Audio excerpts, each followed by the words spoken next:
Okay, so we're going to pretend this is your quilt backing. So you're going to make sure your quilt backing's ironed and you're going to lay it out flat. Make sure there's no creases or anything in the middle. And then you're going to take your batting and you're going to lay it exactly where you want it as well. And it does help if you have two people just to get everything lined up right initially.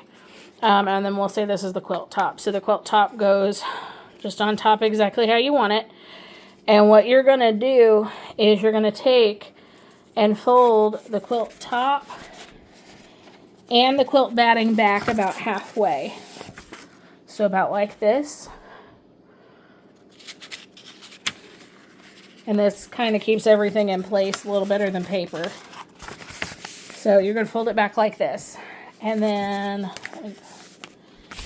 you're going to literally take, and then just pretend this is like a minute scale. But you're going to like just do like a little bit.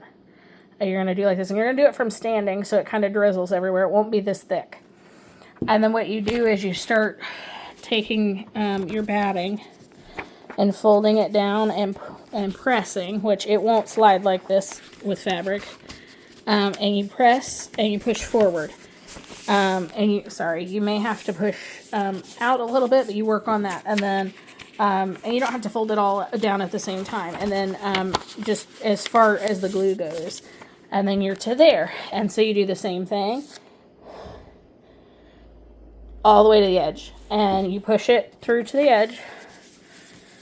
And then I like to go ahead and put my top back down and do the other side the same way. And then you do the same exact thing with the top. And I just do the top at the, leave the top on because then it keeps it exactly where you put it for everything.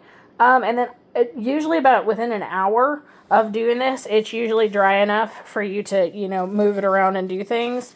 And I usually from there, I take quilt clamps and I just roll the whole thing up and clamp it with quilt clamps until I'm ready to quilt it.